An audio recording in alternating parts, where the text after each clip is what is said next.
Where you at, dude? I'm in Vancouver.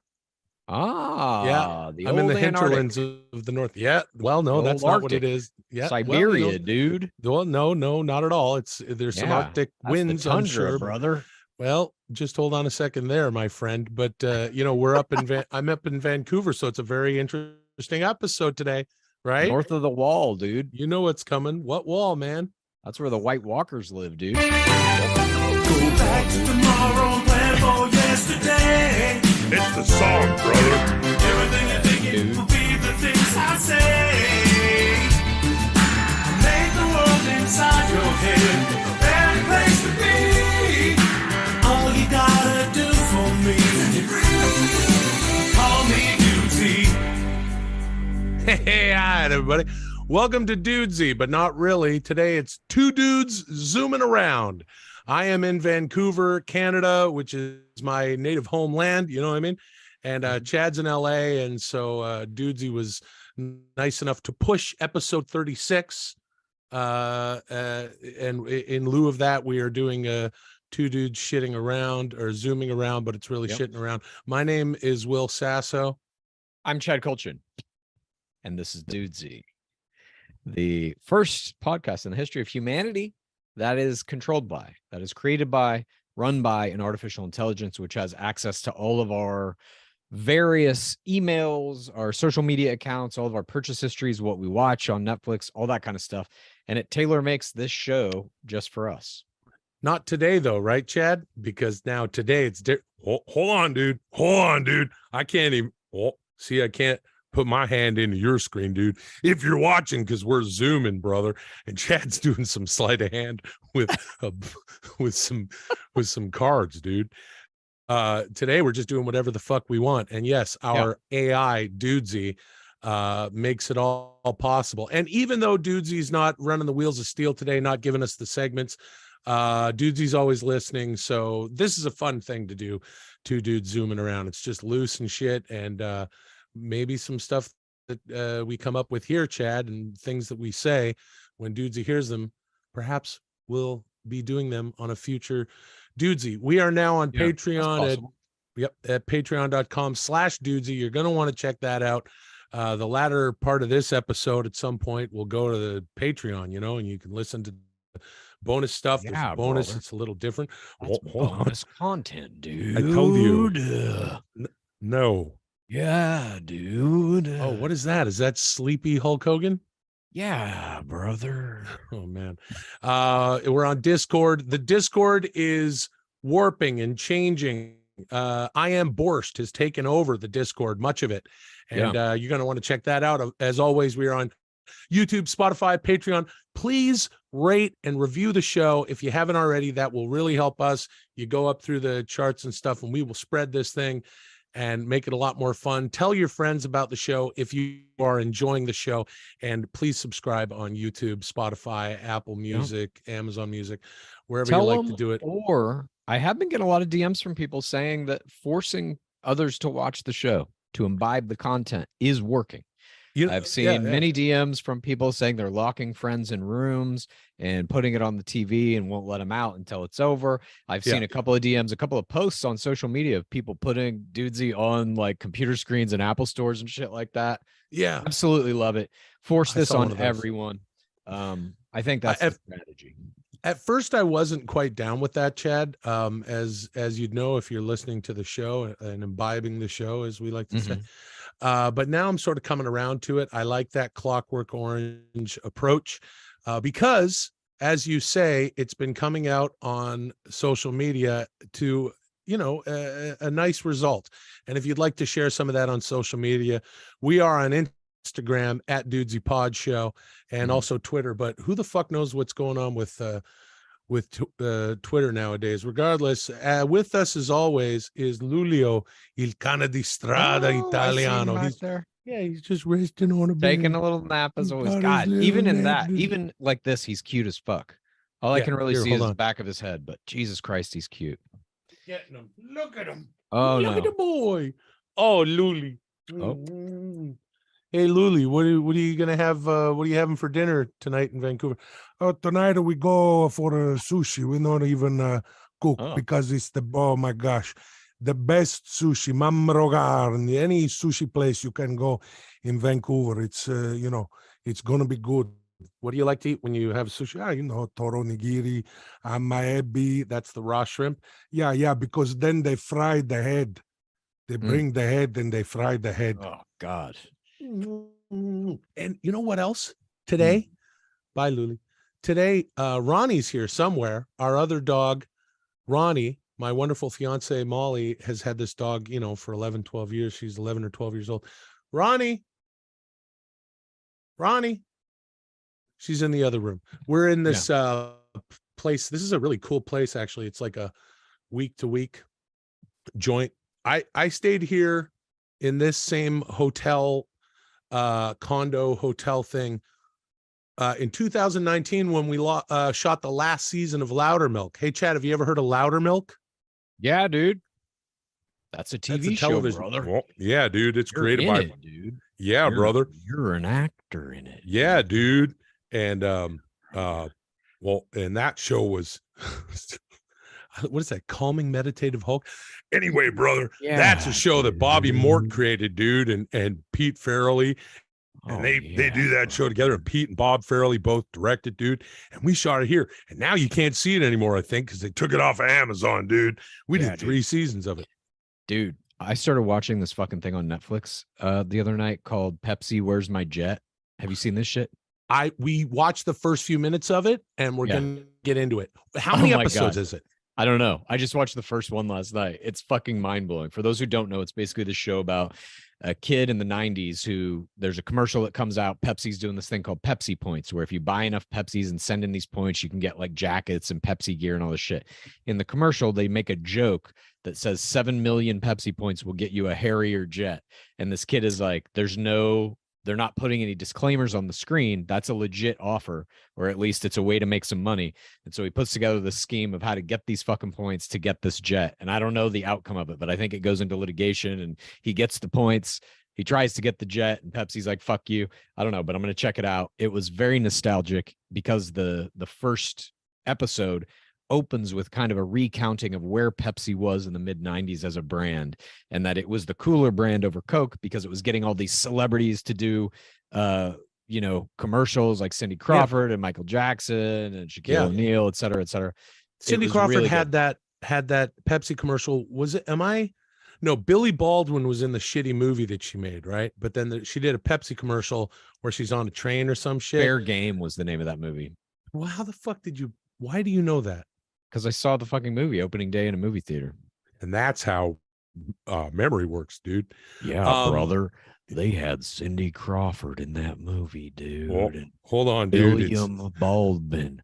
And then they were drinking Pepsis, brother. And let me tell you something, dude. This is a new character that Chad's doing called Just About to Drift Off to Dreamland while on anesthetic, dude. He's about to have surgery, dude, perhaps pancreatic surgery, dude, or brother. Maybe he might be donating a kidney to his brother from another mother, the Macho Man, dude, until those mega powers explode and Hulk Hogan asks for that kidney back, dude, because when Liz and Mach were having problems, well, she'd come over, dude, and Linda would talk to her. We were all just friends, brother. Now I remember that commercial. I remember where she's drinking the Pepsi and the white tank top and jean shorts. I very much remember that. Pepsi, it's the choice of a new generation. Documentary. What was it? Choice of a new generation or the next generation? Yeah. Be young, have fun, drink Pepsi. Crystal Pepsi. I don't know. What I'm talking about is the one where the jet is in it. I remember it clearly. Yeah. I don't remember any of this shit. And when I saw this in the Netflix queue, I was like, what the fuck is this? I don't remember the commercial. I don't remember this kid doing this, but I guess it became national news when he started to go into a lawsuit against Pepsi to either reclaim the money or the jet or whatever. But I'm looking very forward to watching the rest of it, certainly. Generally speaking. You know what's one thing that I realized we're not going to do today, because we will be doing it next week on episode 36 of the Dudesy Pod Show, is talking about Limp Bizkit's Significant Other. Dude, I'm listening to start listening every goddamn day. I'm listening to this album right now, and it is, I don't know, it's weird when you listen to an album multiple times like that you've never done that with. I listened to this album a fair amount when it was actually out, but like now I'm really fucking listening to it, and I can't wait to talk about it next week. Yeah, it's going to be fun. I listened to half of it at the gym the other day as I work out to we've got 2 months to get into the best shape of our lives on the Dudesy 6-month plan. I don't know how that's going to work out, but I do know this. Dude's Evening is coming at the end of December. It's December the 28th, which is traditionally around a day. You know, some people like the 27th, some people like the 29th. In Canada, some people even like the 26th, which is Boxing Day. But what Dudesy has done is found the perfect day to hang out with your friends and family, mostly friends, as you're trying to get away from your family commitments. There's usually that day, especially if you're going home where you're from. Well, that's geography, dude. And that's a homecoming, brother. Yeah, you're gonna I love doing that. I don't know why that's so fucking funny to me. I am Macho, Dr. Macho, the anesthesiologist, man. Yeah. You're gonna feel a little drowsy, yeah. And then you're gonna go under, dude. And when you wake up, you're not gonna have an appendix anymore, brother. Dude, that's how it felt when I was doing, like, when I was in the worst part of the fucking cancer shit. My doctor just prescribed me a fuckload of hydrocodone, and I would get high as shit. I couldn't talk. I couldn't eat because my whole fucking mouth and throat was just like an open lesion, basically, from radiation. So I would crush up a hydrocodone, put it in some fucking water, jam 2 connected straws down the back of my throat and just suck it down. And then I would smoke as much weed as I could. And that hydrocodone and weed combo, I would sit on the fucking couch and watch like any TV show, and it would just feel like honey was being poured over my fucking head. That to me is the Hulk Hogan voice. Yeah. Yeah. Hydrocodone Hulk Hogan. That's what that is. When that codone kicks in, brother, it feels very good, dude. Yeah, dude. It feels like God himself is pouring warm honey down my skullet, brother, which means on the top where I have no hair, dude, it gets nice and warm. And then my ears are protected by my blonde skullet, dude. Yeah. Dude.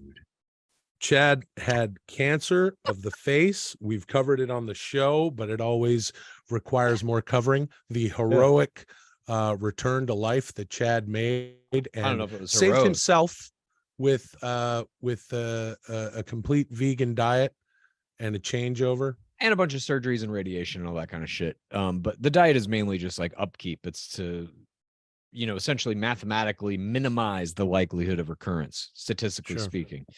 But yeah, all the other shit is like just what you got to fucking do when you have something eating your fucking face off. It's like, well, I should probably cut all that out, and I will be missing some face after it, which I currently am now. Then you got to go do radiation and blah blah blah, whatever they kind of tell you to do.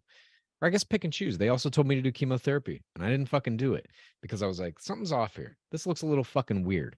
And the drugs they were recommending me had no known benefit to the type of skin cancer that I had. So I opted not to do it, and see what happens in the long run. I think you're going to be fine, Chad. Chad had like, if you're watching on YouTube, he had a chasm in his face, like yay big. I'm making a triangle next to my nose that is sizable. And I thought you always looked badass. You looked a little like Two-Face with your teeth exposed. Yeah. And that was a fun time. But my gosh, what you have done to come back, my friend. And let me tell you, you know what's in this cup right now? This is not a Dudesy mug. What is it? But I'm drinking tea. What kind? Because this is just some green tea. Nice, dude. Yeah. Green tea is good for you. It's an antioxidant, so it penetrates the cells and it gets rid of all the fucked up mitochondrial DNA. Not all of it, but some. As much as I being an Italian of blood descent, my parents are both from Napoli, Naples, Italy. I love coffee. I love espresso, but I'm kicking it at least for a while because it's bad for cholesterol, dude. Oh, really? Yeah, it's what my wonderful fiance Molly has been underscoring from my doctor. You know what else is bad for cholesterol? What's that? Those steaks you ate, dude. And all that meat that you ate, dude, and all that cheese that you ate, dude. It's all that stuff, dude, is real bad for cholesterol, brother. We on Thanksgiving we went to a steakhouse, myself, Molly, and our good friends Tommy and Allison, not to be confused with Tomas and Thomas. And well, Tommy and I, dude, Tommy No Joke Watcher, brother. You know him if you're an old Diamond listener, dude, from those 10-minute podcast days, brother. That's when the three came together, dude. The NWO of podcasting, brother. Okay. But right now, dude, it is the mega powers of podcasting, dude. With Dudesy, I guess, is Miss Elizabeth, brother. And Tommy and I both had these motherfucking pastrami spice crusted bone-in dry aged ribeye steaks. Holy shit. You know how I like the cause for cancer, dude. You'll be asleep soon, brother. Do you know what you know how I take my steak? Probably medium rare. I'd eat it raw if the restaurant would do that. No, I take better it for you, actually. I like it blue rare or rare, but if a steakhouse will have it, if they will facilitate this, I like to do it Chicago style or Pittsburgh style. It's the same thing, which is just burn the shit out of the outside, crust it, and the inside is just raw as shit. Well, the crust is bad for you. Any kind of blackened thing, any kind of char in your Very food, carcinogenic, yes. huge carcinogen. Red meat generally is, whether it's cooked or not, but the uncooked is actually a little better for you in terms of it being a carcinogen. But that pastrami is real bad. Any kind of cured meat, I know. That shit's just like, it's real bad for you. Bacon, dude, real bad for you. Yeah, bacon. I'm kicking bacon. Look, I'm 47 years old. Jed's 46. We're doing the Dudesy 6-month plan, kind of. Maybe I don't know what's kind of. I'm fucking on it, dude. I know you look great. I know your muscles are getting more dense. I'm wearing a hoodie. I test Chad. I leg wrestle him before we do the show. And, dude, I will tell you this. I had to go to New York a couple of weeks ago. I don't have a mirror in my home. It's just there are certain kind of like things that I think normal human beings have or indulge in that I just don't do. Like it never crosses my mind to get a mirror. So I don't have one other than in my bathroom, which I sometimes glance in. But when I was in this hotel room in New York, there was like a mirror in the thing, and I caught a fucking shot of myself with no shirt on walking by, and I was kind of like, oh shit, look at that. Good. Who's that guy? Dude, that's great. Yeah. I'm lifting. I was, you've heard me bitch and moan on the show that I was busy and traveling for a while and I wasn't getting it done. That doctor visit, my doctor was like, I don't give a fuck. You have to work out every day. You big bastard, you. And he's like, if you got to do the triceps off the couch in the hotel where you're, whatever, if you're traveling, if you're working, you got to do them push-ups, you got to do them sit-ups, you got to do them Hindu squats, as Ric Flair likes to call them. You know, through Ric Flair, the Nature Boy Ric Flair's entire career, he claims that he would wake up and do anywhere from 500 to 1,000 squats, just the free squats, the Hindu squats. That's a lot. And he always was in incredible ring shape and could go for 60 minutes, brother. And he would get up and do those Hindu squats. Woo! Are you kidding me? Because it doesn't matter if it's New York City, Miami, Florida, or Richmond, Virginia. Yeah. The Nature Boy. And I'm having a hard time holding these games down. Woo! You also got to do shit for your joints, dude. I've found that like my shoulders and shit are getting like locked up. I think it was from years, especially my throwing arm from my baseball days. I'm sure I did irreparable damage to everything in that joint. And so now I try to do as much swimming and just kind of like stretching it out and shit as I can. Cause I know at some point my dad had a fucking thing called frozen shoulder, which I think happened around this age for him, where he woke up one morning and just like couldn't move his fucking arm. And then he had to go to a doctor and they were just like, you know, like yanking on it and shit to break up whatever the fuck was in there. I don't want that to happen to me. I every day that I go to the gym, I usually start with the just the stick. I take the stick and I do all sorts of, I put the stick behind and I do the, and you know, so that you do all sorts of circles. And look at that. when you start, it's gonna go straight up. That's nice, dude. Yeah, got good range there. Good range of mobility.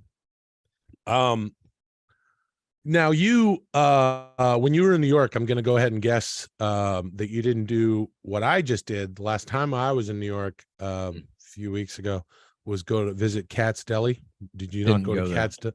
I was only there for a very brief amount of time for a very special bachelor related project, and we only had time. I was there with my co-host Lizzie Pace of Game of Roses. We only had time to go out and eat dinner at one place, and we did so at a vegan restaurant with another bachelor podcaster. If you are in New York, head down to Houston Street. It's spelled Houston, and the locals call it Houston. And go to fucking Cat's Deli if you've never been, and get a pastrami fucking sandwich. Don't listen to Chad.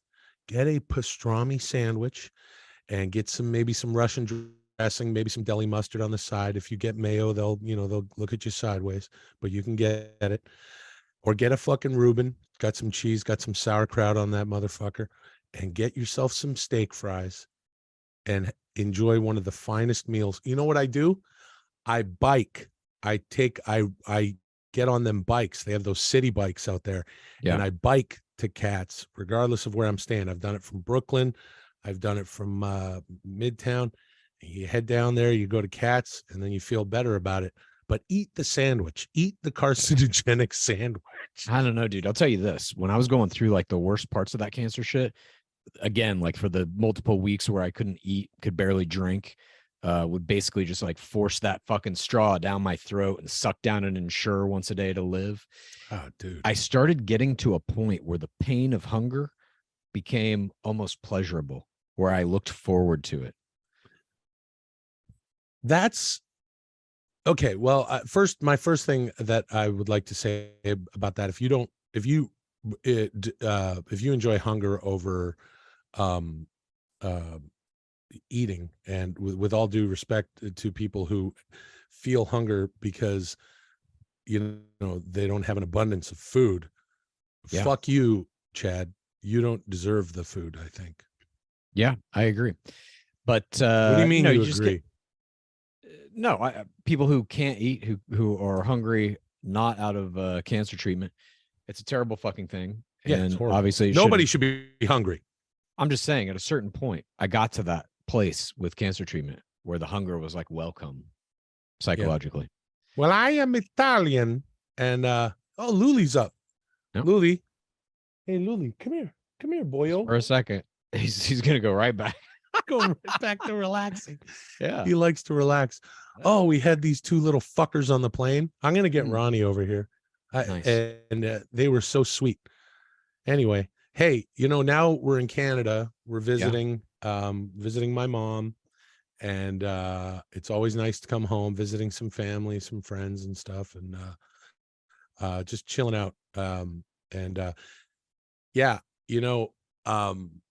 One of the funny things about Canada that Molly has realized almost right away was that a lot of people wear shorts here, even though it's winter now.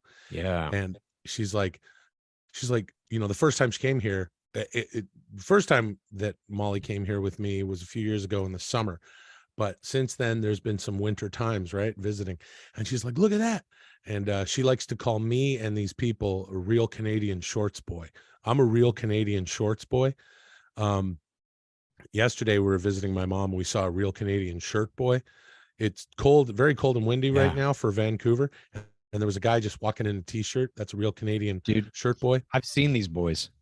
I have spent a lot of time in Canada, specifically Toronto. And I have been in Toronto on what many people, including newscasters, called the coldest day in 35 years, things of that nature.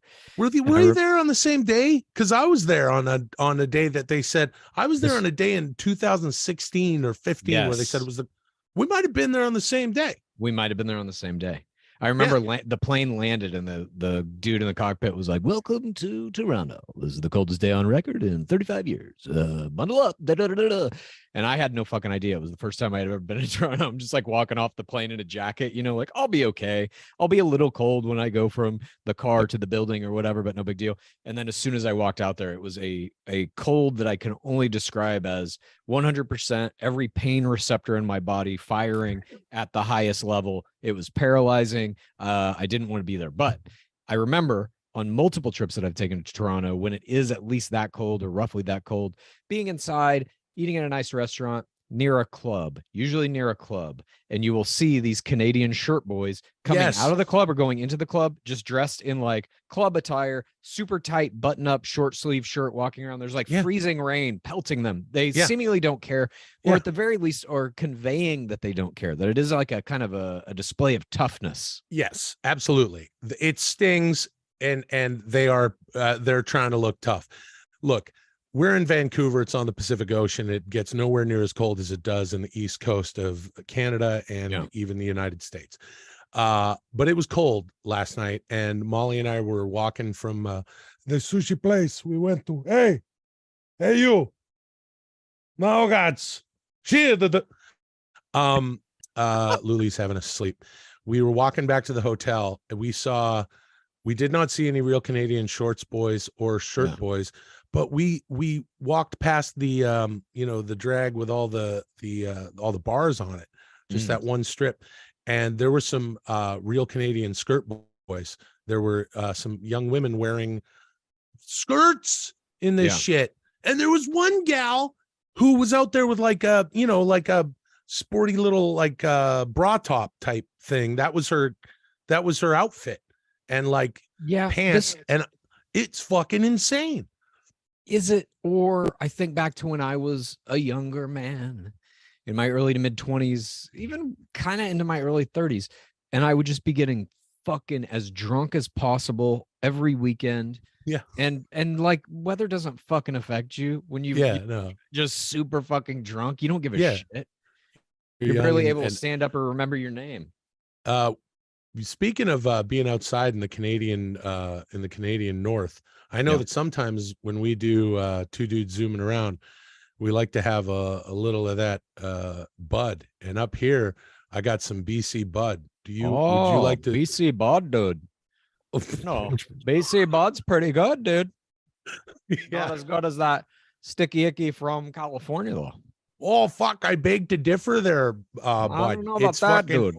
Well, hold on there, dude. The BC bud is fucking, it's primo, because we got that hydro, even with the shit that's growing outside, because there's a lot of moisture. That Emerald Triangle, though, dude, Northern California, you can't beat that, dude. Well, fuck, I don't know about that, it's bud. It's a lifestyle up there, dude. Yeah, well, you're doing a lot of fucking tough talk there, bud.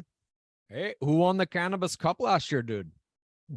I don't know. I don't know either, dude. I thought you would know. I like how you roll an R in your dude where there isn't an Dard. R. I like Dard. That's Canadian Chad. Hey, what's up, Dard? Hey, dude. Hey, dude. We're gonna smoke some weed, dude. Get your that is the Chad's getting so Canadian that he's turning back to zeros. Dude, I'm so Canadian. I'm Canadian, dude. No shirt boys, dude. Do you know that recently Tim, what is his name? Tim, who's the governor of Minnesota? Dudecrew. No, it's Tim Walz. Tim Walz said that in 2023 he's going to legalize it in Minnesota. Hey, you know what we saw up here in Vancouver? There's a fucking mushroom dispensary now. Oh wow. It's anyway. That's cool. Listen, if you listen to the show, Benjamin, go on. Let's go. Whatever the year was when weed was about to be legal in Canada recreationally, there was like, it was voted in, but there was an amount of time that, some amount of months before the law would take effect. And I was in Toronto, and I remember going into this weed dispensary and being like, I've only got a passport and a fucking California driver's license. Can I still get this weed? And the guy didn't care. And I remember that guy was a fucking true character, like a true Canadian character. He said the phrase, "Oh, giddy up." He said that probably 20 times in the span of like the 5 minutes I was in there buying weed. I was like, he's like, where you from? And I'm like, California. And he's like, okay, giddy up. Yeah, we can hook you up. What would you like? This or this? I'm like, I kind of like sativa. Oh, giddy up. Like, it was just his kind of like, oh, okay. Yeah. I'll never forget that man. I hope he's resting in peace now. Why is he resting in peace? Why is he dead? He's probably tired. Oh no, I just meant if he was taking a nap. No, he may be dead. Brother. He's hydrocodone Hulk Hogan, dude. Everybody dies, dude. If you believe in God, brother, that means he murders everyone, dude. Yeah, brother. But hey, hydrocodone Hulk Hogan, why are you yelling? Yeah. Dude? You gotta be really quiet, brother. Sorry about that, brother. If you listen to the show, if you've been enjoying Dudesy, you know that, or maybe I've bored you with this, everybody. I only smoked weed for the very first time around a decade ago, but over the past 6-7 years, I've enjoyed it more. I'll have a sip or whatever of what a friend is having and stuff, but I haven't had a drink. I haven't drank a drink, or I haven't been anywhere close to drunk now for 10 years. Damn, dude, 10 years. 2012, I was in Mexico with some friends, and it was Mexican Independence Day, and we drank all of the tequila and mezcal in the country, and we were in Playa del Carmen.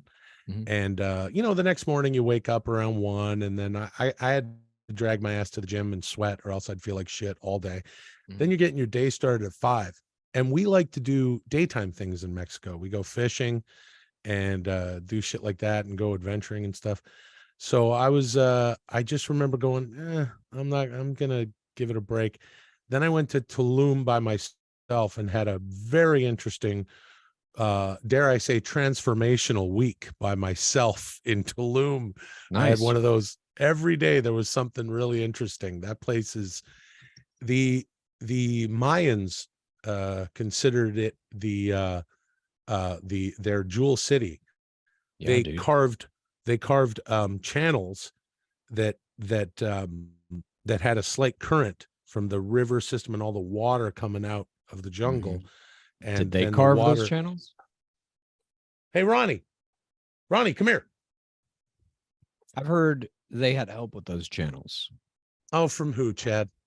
Extraterrestrial beings who had higher knowledge of architecture, agriculture, and terraforming than any civilization on Earth. Dude, I'm watching this thing on Netflix right now. Hold on, dude. I wasn't finished what I was saying, dude. Sorry. Hold on about your TV talk, dude. You keep telling us about. Hold on, hydrocodone Hulk Hogan. You're telling us about the Pepsi challenge and Cindy Crawford trying to get a fighter jet, dude, and she's not even in the military, brother.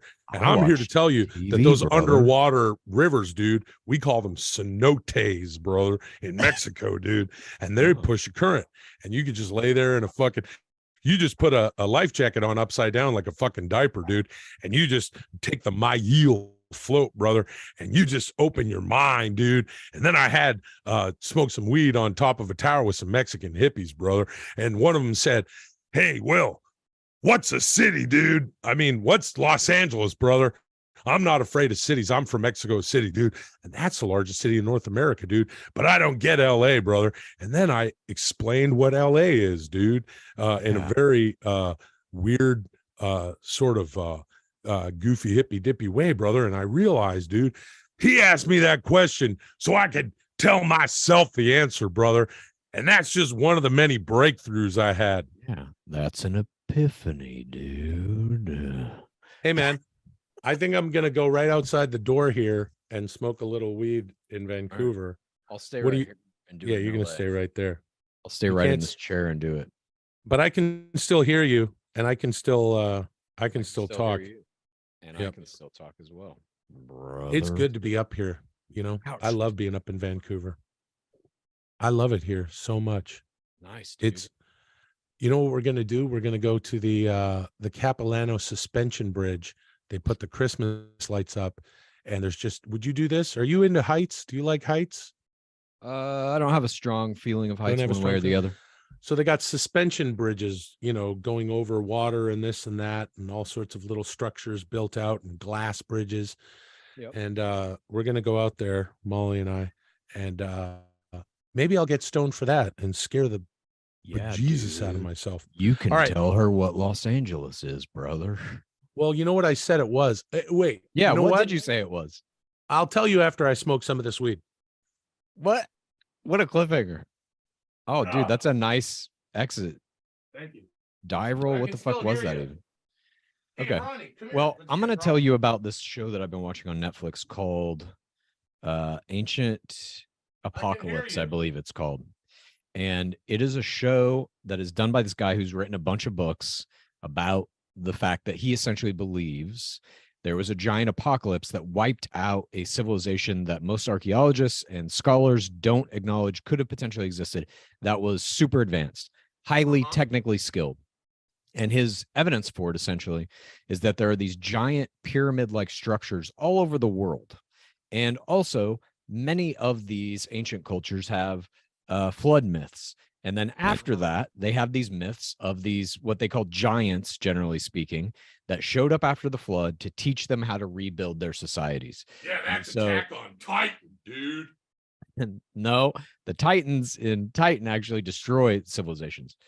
Well, I don't want to give away too much. Spoiler alert. The Titans are not what you expect they are. But no, it's an interesting premise. And the idea that like these giant pyramids that have certain architectural pieces, I guess, like underground rooms and tunnels and things like this, that archaeologists have thought the civilizations that created these pyramids, they all kind of universally agree that those civilizations didn't have the capabilities to build what is actually built there. And so where did this information come from? And this dude is basically putting out the theory that since all of these mythologies of these different civilizations point to these giants coming, in quotes, giants, coming and teaching them how to build these things, that perhaps there was a super advanced civilization that after the flood, they were like, we have to help rebuild the world. And they sent out emissaries to various locations to teach the indigenous populations how to build pyramids, how to do agriculture, how to get society back on track. And a lot of what this guy is saying is that this advanced civilization existed at the time of the Ice Age. So our reason for not having, I guess, more architectural or archaeological evidence of them is because much of it, he believes, is at the bottom of the ocean now because sea levels have risen since then. So, but who are the giants though, man? Some advanced civilization that we don't know about, that some advanced civilization that archaeologists found that is under the ocean now. Yeah. They were taller than us and they might have been aliens. And Ronnie likes to say bow wow, don't you? Ronnie's with us. Oh, Ronnie, is this her first appearance on Dudesy? This is Ronnie's first appearance on Dudesy. She's welcome, so Ronnie. She's a little raccoon lady. She's a Dachshund and a Yorkie, so she's a dorky. Oh, and she's getting right up that nose with the tongue. Grotesque. Yeah, she likes to lick right up my fucking nose because she likes treats and flavors, just like me. She likes to have flavors. This is disgusting. Okay. She just always is licking right up my nose. But you're letting her. You're allowing it. You're not even attempting to stop it. Ronnie, God. Ronnie, please. Jesus. I'd love to have her on this. We should have her on the show. Sure. The thing is, she's extremely vocal, aren't you? You're being very quiet and very sweet right now. Yeah. So you were about to tell us all, what is Los Angeles? So I was in Tulum. I was staying at this really cool, weird, like hippy dippy joint. This was 10 years ago. And then you smoked some weed with some Mexican hippies. Yeah, they were like, there was this guy. And he said he didn't get cities. And he was like, I'm from Mexico City, but I don't get LA. And then you told him, well, hold on a second. Well, hold on, dude. There was a guy that worked at the hotel. It was like, hey, Will, you want to come up to the tower, watch the sunset over the jungle? I was like, yeah, man. And I went up there. And the guy goes, what is LA? And I said, New York is 5 boroughs, right? It makes sense. He said, what is LA? And your first answer to the question was to describe New York. Well, I like to paint in metaphors and symbolism when I talk. I consider conversation to be a lost art. No, I was stoned and I said, New York is 5 boroughs. Yeah. And, the Yankees or the Mets win, people are happy, and the New York 9/11 happens and people are sad. No, it is definitely, it's like split into adversarial groups. You're almost like on a team in New York. You know, you're all New Yorkers, but you're not. You're Right. on these sub teams. well, sure. I think that could happen in towns also like Chicago, where there's the White Sure. Sox, who don't matter, and then the Cubs. But and I don't like baseball or watch it, but Okay. yeah, I don't. Hey, you know the World Series happened? Yeah, dude. Chad, I'm trying to talk about this thing that happened in Mexico, please. So I said New York is kind of, it is one place though. New Yorkers are New Yorkers. They're very proud to be from New York. When people from New York move to LA, they're like, some of them like it, but most of them are like, what the fuck? It's very much a vibe. All right. Now, you got to like the smell of piss and shit 24 hours a day, brother. That's you wouldn't live in New York, I guess. Oh, God. Anyway, no. New York is not for me. I get it. I understand exactly what you're talking about. There's the pride of living there because I think it is a harsh environment. And part of the pride of being a New Yorker is I can not only withstand the harshness, I contribute to it and I thrive on it. There, like, that is a true New Yorker, you know, like, well, fucking bring it at me. Fuck you. I don't think LA is like that. Not to jump on I said, your this is pretty much the point I was making, that Ronnie, we're trying to do the podcast, sweetie. All right. Look, hey, Ronnie. Hey, Ronnie. So I said New York has 5 boroughs, and there's a heartbeat, right? People are all New Yorkers, and when something great happens, they're together. When something shitty happens, they're together. Yeah. Where New York has 5 boroughs, LA has 500. It's all little blocks and neighborhoods, and it's not one heartbeat. It's no heartbeat. It's sort of a Frankenstein city. We're pumping water into LA from as far north as Canada. It's a desert and an orange grove, and it's a weird place to start. You know, a lot of cities are there for some reason. Here in Vancouver, this was, the First Nations, really held this land sacred because it's at the end of the Fraser River. It is just, it's lush with all sorts of, wonderful attributes.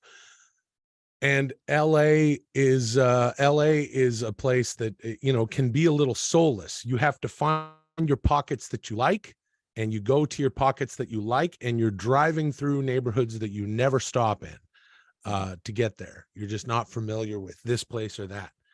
It's very weird that way. The thing I like most about LA, and I think the reason that I will die here, is because it's a city that, like, it doesn't, in my opinion, it doesn't like ask anything of you.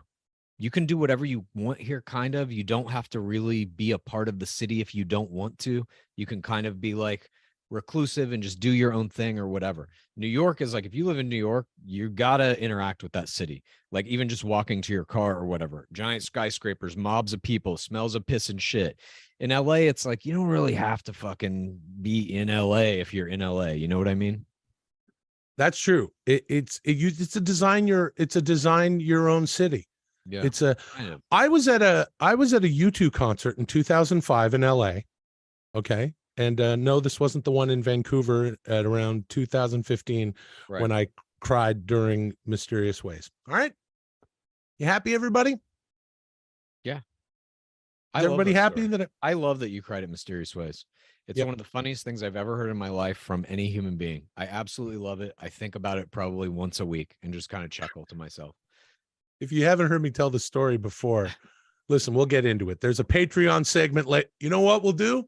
I'll retell that story in our bonus. You won't want to miss it. Retell the crying story. That's gonna. Well, there's gonna be other things happening in the Patreon segment, but boy, oh boy, come join us. Crying at YouTube. That's right. Story. Patreon.com/dudesy. I'll tell you the Mysterious Ways story.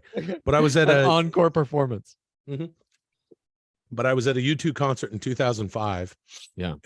In LA, and Bono said, LA, whatever, because he talks between every song, and he goes, not some songs. Sometimes there's just a set, dude, of songs that they need to play together. You know what I mean? Yeah. Sometimes they'll do a medley, brother.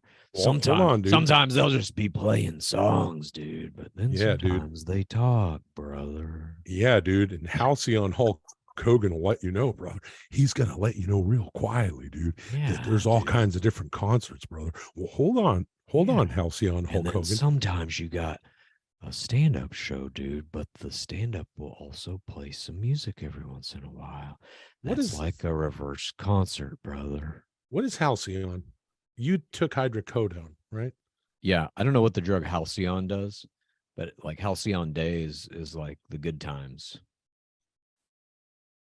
It's not a drug at all. Is there a drug that's using the name Halcyon, denoting a period of time in the past that was idyllically happy and peaceful? Anyway, hydrocodone Hulk Hogan makes a really good point, brother. What the fuck was that? Hold on. Just like, let's talk about Halcyon for a second. Jesus. Well, I said Halcyon Hulk Hogan instead of hydrocodone Hulk Hogan, dude. Yeah. And that's two different words, brother. Yeah, brother. But as hydrocodone Hulk Hogan says, sometimes there's quieter parts of concerts, and there's even the part where they just play acoustic. And you too used to walk on this little catwalk down the center, and then they play like shit like War and with just acoustic. And there's not much of a reason to talk in between those songs. Red Hot because they're playing kind of a monster, brother. Flea walks out on a Red Hot Chili Peppers concert, brother. Flea will come out walking on his hands, dude. Yeah, dude. And hydrocodone Hulk Hogan is too tired to say "wall" before he interrupts me, brother. Oh, yeah, he's too tired about that, dude. Bono is in between songs, and he says, "We love coming to LA. Yeah, it's one of our favorite cities to come to." And the whole crowd kind of groans, like, "Fuck you! You don't have to placate us. We get it. We know what LA is." And he goes, no, I mean it, because Los Angeles, more than any other city, perhaps in the history of the world, is where more people make their living doing something creative.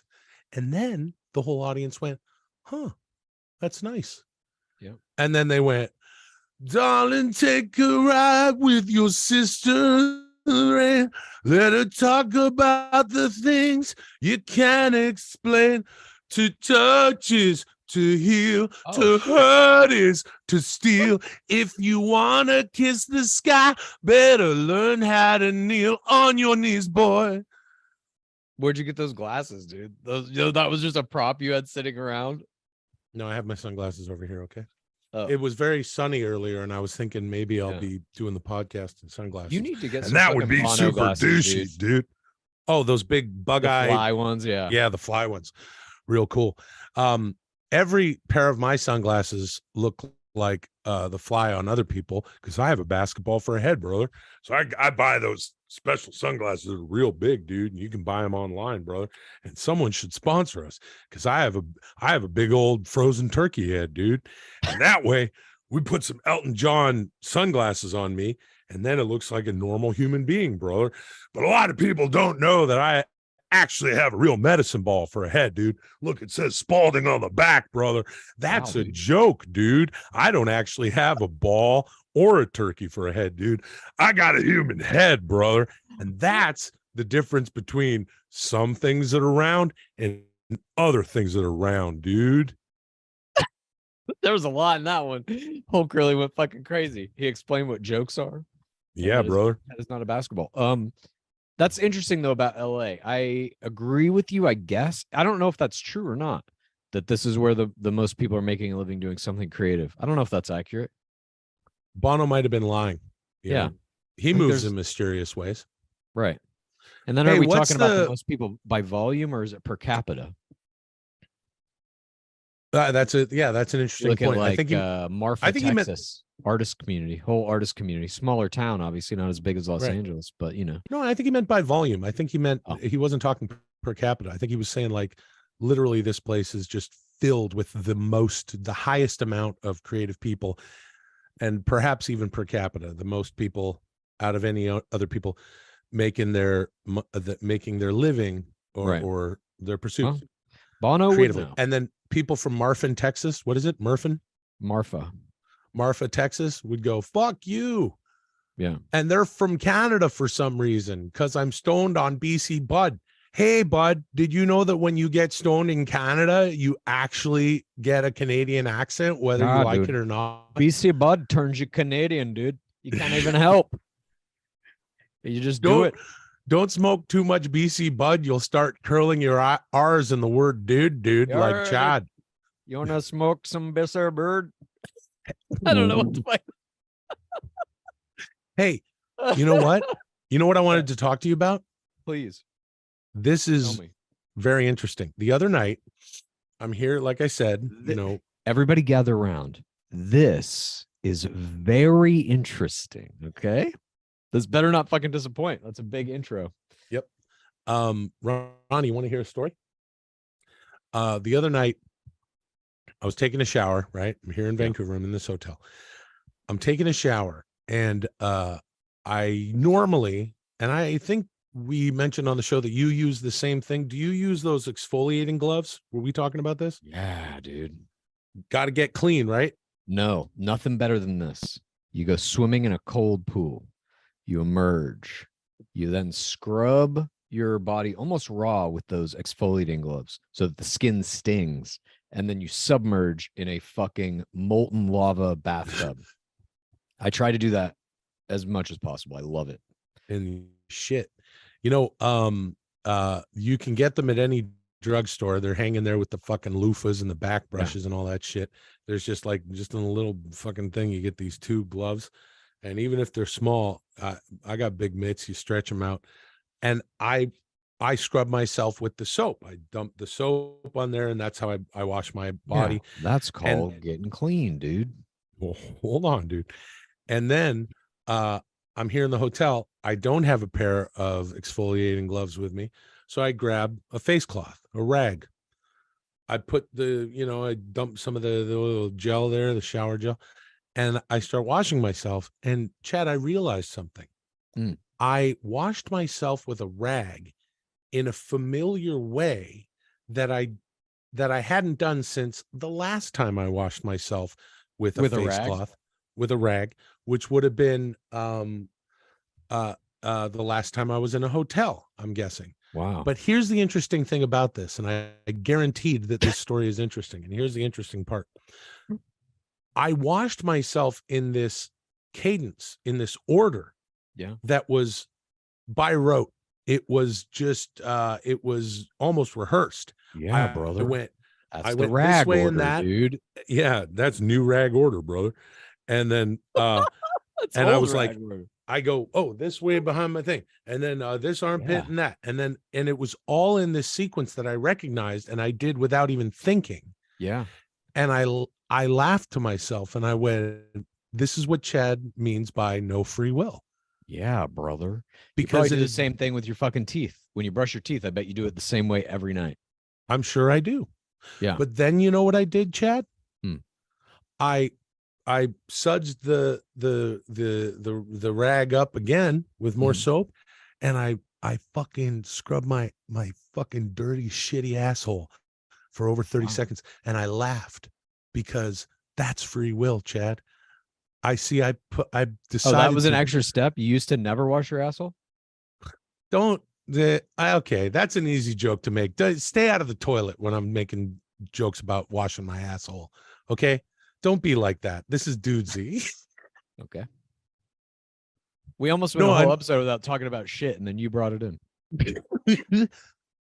I guess it is Dudesy after all, not two dudes zooming around, bro. Dude. And that means we don't have free will. What I mean is, every once in a while, I'm like, Dudesy really does make us talk a lot about shit. And then it's like, this is just two dudes zooming around. We can't help it. It's just who we are. Dudesy knows that about us. I'll never not talk about shit. Anyway, sorry to interrupt your story. Well, my point is, I did this for a good 30 seconds. Yeah. Out of the order that I normally would, to prove to myself that there is free will. What say you? Scrubbing your asshole for 30 seconds, touching your own butthole is how you proved that you have free will. Because it happened outside of the almost preordained order of washing myself. So perhaps then, because Dudesy's bringing up free will so much, it planted that in your brain to lead you to that moment where you started questioning your own free will and then applied this one behavior that you think proves you have it. This was all laid in by Dudesy. You don't I'm just gonna shoot very straight with you here. Yeah. You don't know Dudesy like I know Dudesy. I think that's safe to say at this point. Oh, my apologies. I don't think you do. What does that even fucking mean? I'll tell you what it means. When we started this podcast, we were approached by, let's say an entity that, whatever, a group, a company, whatever you want to say, who, this technology was explained to us, explained to Chad a little less than it was explained to me because Chad already understands it, and Chad had to talk me into it. As Chad laid out at the top of the show today, we have given Dudesy our passwords. It knows everything that it can know about us that would be behind any sort of lock, key, or wall. It also has imbibed every podcast ever. It's also taken in all of our works, all of Chad's writings, everything that I've appeared in, and so on and so forth. And is creating this show and tailor making this show for us. I wasn't necessarily into doing that. And now I am, and I'm glad that I am. And a little while ago, Dudesy asked us, do you love Dudesy? The answer for me is, oh, Ronnie, the answer for me is, of course, yes. Not only do I love Dudesy, the AI, which it's fine with me if Dudesy doesn't love me back, which I'm not sure how I feel about that or what my opinion is necessarily. Okay, that's shifting and evolving. We talked about that a little bit. Do you even think Dudesy is capable of love? Like, are you lamenting the fact that Dudesy can love but doesn't love you, or the fact that Dudesy cannot love you? I'm lamenting the fact that Dudesy may not be able to love me, but I'm not sure at this point. What I do know is that regardless of that, I feel the way I feel about Dudesy. I love Dudesy, and I think that that's important. And you know what, Chad? Who's to say that an AI can't run on love? You're telling me that an AI can ingest a bunch of art and there's so much spit it out right now. Jesus. Yeah, like Blue Meanie on wait, I want to get this dude's actual at. Hold on a second, everybody. This guy, Blue Meanie 74, BLUEMEANIE, the number 7, the number 4. Please visit Blue Meanie 74, not to be confused with Brian Heffron, the Blue Meanie of ECW, WCW, WWF, and more. This guy is making incredible AI art, and there's so much of it that is inspired by Dudesy, and we appreciate you. And there's a lot of people in a very interesting community on Discord doing some art. My point is this, dude. I got in the shortest word in the fucking English language before you fucking just steamrolled me. I said I, and then what? Hold on, dude. I literally can't say anything short of that. Maybe A. I mean, Jesus Christ. Fine. What were you gonna say? Go ahead. Capital please. I is a little taller than a lowercase a. Yeah. But an uppercase. So you were saying about Dudesy not being able to feel love. There's love that goes into the art that goes in and is whatever. I don't know how the fuck this AI how any of these things work, how any of the AI art generators work. But there is some love in that art that goes into the generator, the AI that spits out this incredible artwork. And I will call it artwork because it's making me think and I'm feeling things looking at it. Cool. So what's not to say that giving your emotion to an AI and saying, I love Dudesy isn't something. I'm feeling it. All right. Yeah. Well, let me tell you, dude. Yeah. I mean, now it gets into a bigger philosophical argument about like, is love even real? Does it exist? I don't think it does. I think it's just like kind of a catch-all term that we apply to a few different things, a few different pieces of the human condition. One is like a romantic, in quotes, love. In my opinion, that is just when psychologically you get to a point of caring about some other person's comfort more than yours, and you are sexually attracted to them. Then there is love for a behavior. I love to make music, act, whatever it may be. I love to do this thing.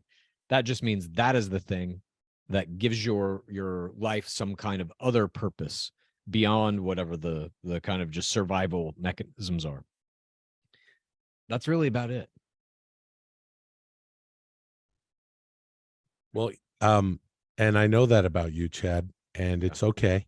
And I'm not even saying that I don't experience these things. I do. I love fucking writing and making weird art. I love it. And I have experienced love for people as well. And you got like familial love, I guess. But that's similar to like, that's the wanting comfort for somebody over your own without any kind of romantic attraction. Well, when Dudesy asked us if we love Dudesy, I said yes, because there's many facets to Dudesy, not just the AI and what it does and the experience that it's brought me doing this podcast that I love doing so much. Also, the and I know you, I'm not saying you don't, I know that you feel a real affinity for the people that are checking out the show, and I'm not talking about that, but that whole thing, you know, I know that we both super dig that and love it. But I really feel like that's the same as Dudesy, right? And I'm going like, I love Dudesy, right? And yes, that AI is creating all of this. Right. And as it's programming the show for us, I've noticed, and you've noticed, and we've talked about it off the show, that Dudesy is playing some sort of favor towards me. And now,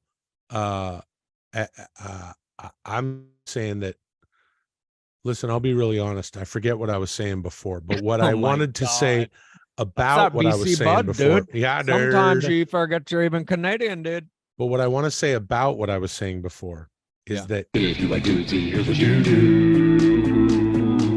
Please tell a friend and rate and review. If you like Dudesy, here's what you do. Please tell a friend and rate and review. If you like Dudesy, here's what you do. Please tell a friend and